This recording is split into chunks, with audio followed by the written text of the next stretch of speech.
You know, your smile is one of the first things that people notice, and if you're a parent, of course, you want your child to have one that makes them feel confident, makes them feel proud. So joining me now is Dr. Trevin Rollins, helping us better understand what's important in orthodontics for our kids. We welcome you to the show.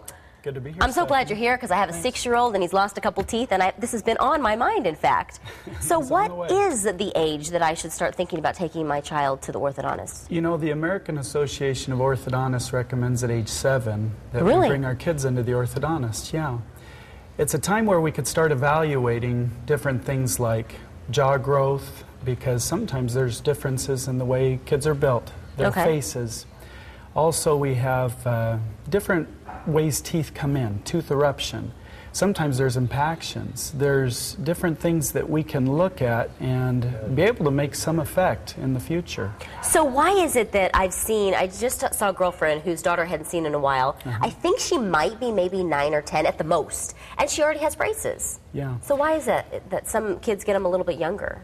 You know, that's a discussion between the orthodontist and the parent and patient.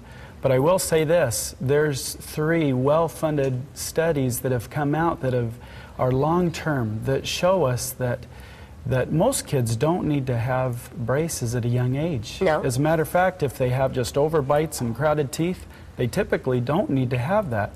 But there are some exceptions. There is some early treatments that are necessary to do or important to do to prevent things such as tooth wear or jaw malrelationships again.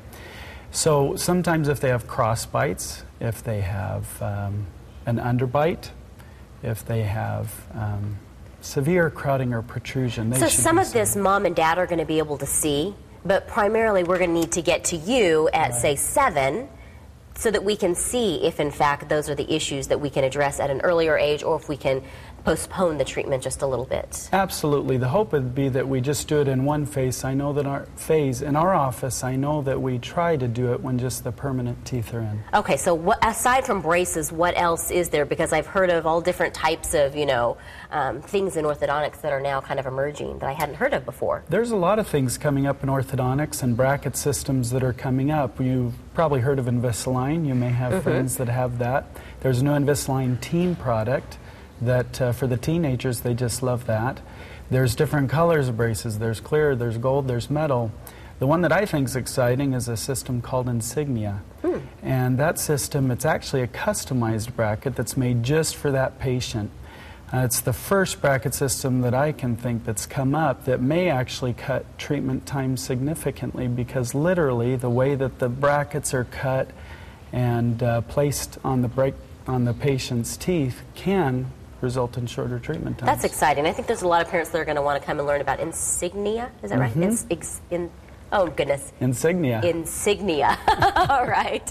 I'm not the one that needs to know how to say it. He does, and he knows all about it, so you can get a hold of him. Thank you so much. Thank you, Stephanie. At Rollins and Peterson Orthodontics. By the way, he's offering a free consultation and 10% off any treatment plan. They have locations in Gilbert, Mesa, Queen Creek, and even Globe, and you can contact them at the number on your screen, 480-924-2880, or check them out online at arizonabraces.com.